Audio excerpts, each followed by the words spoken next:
Hi guys, how are you?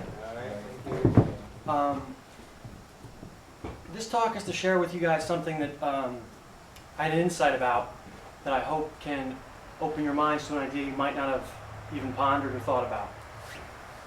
A couple of years ago, this has a lot to do with creativity and artistic stuff, that's why I thought this was a good forum to discuss it in. I was a professional golfer, and I'd studied with some good teachers and some really exceptional teachers in the world of golf. I studied and studied and studied, followed a teacher. This is the normal way that most of us do anything we want to learn something. We follow someone, they're a good carpenter, we learn their skills and learn the ability. So I did that with golf. And I got to a point where I became very proficient at this activity, but I wasn't at the high level that I was really looking for. The ability to be truly creative with the golf swing. So I reached a point where I was about to give up and just said, I can't take this anymore. I've had enough of this and I'm going to put this down. And I went to play one last round of golf, and I had this, I call it an insight. An insight to say, I have this idea of how it should work through other people's ideas of what they said how it should work. And then I had my own ideas of how the golf swing should work. And I said, what happens if I put all these ideas down? I don't have any idea about how to do this.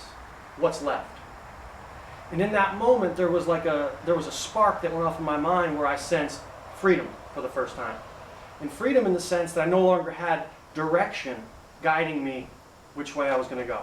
Whether I was going to go with this kind of golf swing or what that person said, I was going to be completely free. And as soon as I did that, my whole golf swing transformed instantly. I could play the game at such a different level because I was no longer bound by the ideas and beliefs that I had of how it should work. It was just working. This threw a whole wrench into my whole psychological state of mind because I never realized this was possible. I'd always kind of believed, just as everyone else had, that there was a method to the progression of getting better. So as soon as this happened, and I got really good at golf, I kind of didn't have any interest anymore in golf. I now had an interest in exploring freedom. And that's what I'm here to talk to you guys about today. So, before we start this talk, I want to talk to you guys about how to listen to this talk. Generally, the way we listen to anything is we listen to it with an idea or an opinion as we're listening. You guys are hearing me talk, and then you guys are forming in your head an opinion or a belief whether or not what I'm saying is accurate or correct, true or false. To me, this doesn't allow, I don't see this as really listening. To really listen, we can't have that process going on. Because the moment you guys start forming opinions about what I'm saying, you can't hear a word that I'm saying. You're now thinking about yourself. You're coming up with your own conclusions, whether I'm right or wrong. Whether I'm right or wrong is irrelevant. I'm not trying to convince anyone if I'm right or wrong. What I want you guys to hear is to be able to hear the whole talk. Then at the end, see if you can actually pay attention enough to hear the whole thing. Or if your mind is wandering during the whole talk and saying, yeah, that makes sense, or no, I don't like that. This is the way our brain functions. So listening is a very intense activity, which we don't usually participate in. Usually we're trying to form a judgment. We probably all can relate to the Jehovah's Witnesses coming to our house. When that happens, we instantly form an opinion whether or not they're right or wrong.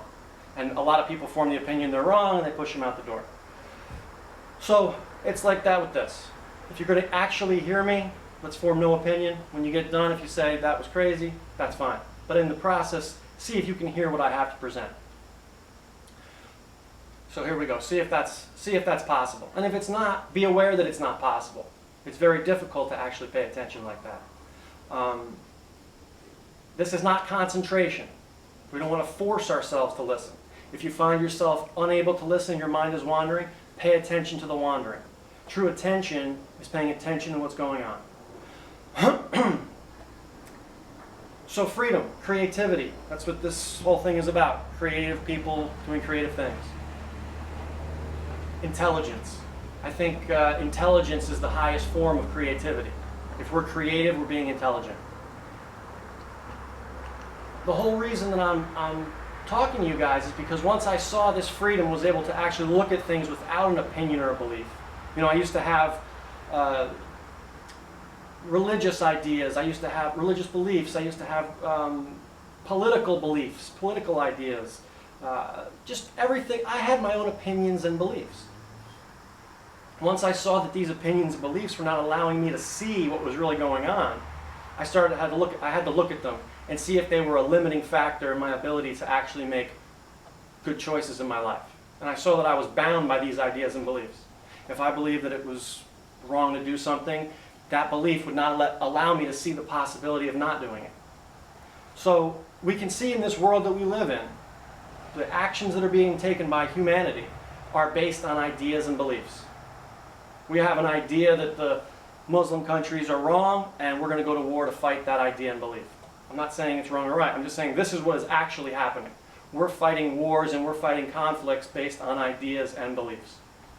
This is happening not just on an outer level, this is happening inside of our own minds. So when we wake up in the morning, we're in constant conflict from the minute we wake up till the time we go to sleep with choices that we have to make. We're always, should I do this, should I not do this? Should I take this job, should I not? Is this right behavior, is this wrong behavior? Constantly in this battle. I see any time we're internally, psychologically in a battle like that, we are essentially in conflict. I don't see conflict as a place of intelligence. I see that as a place of complete chaos inside of our mind. You're not going to function at a very high level if you're confused all the time. And that's when I see choices that we're making in our mind. That's the state we're in. We're in a state of confusion. If I know something for sure, it's not even a choice. If I come to the edge of a cliff in a forest, do I walk off or do I just know not to? There's not a choice. Yes, of course I could walk off, but a sane, rational person sees the cliff and backs away, a safe distance.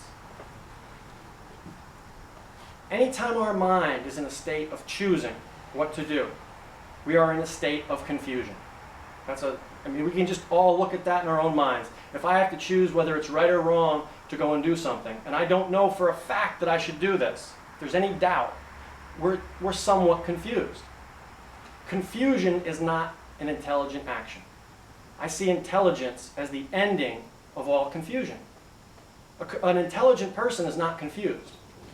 So what I see is I see a lot of people, most people, walking around very confused as to what's the right action. You have some people telling you we should be taking this action. Others say, no, we should be taking that action. Look at the way our own government is set up. It's set up with a Democrat and Republican who have completely different ideas opposing each other. That's complete confusion. It's the basis for it right there. This is why nothing can get done in a cooperative manner.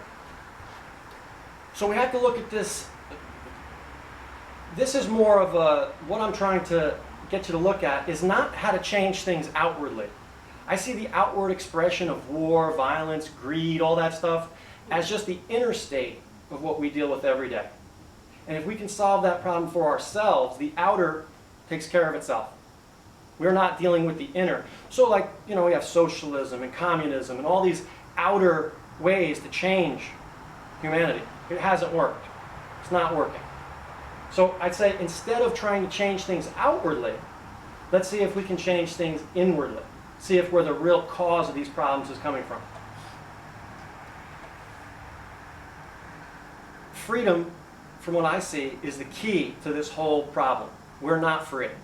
We get in situations where we will think ourselves through confusion, which we call rational thought, where we say, okay, I'm going to weigh all these options. This job provides me this, this, and this, but this other one provides me this, this, and this, and then we come to a decision.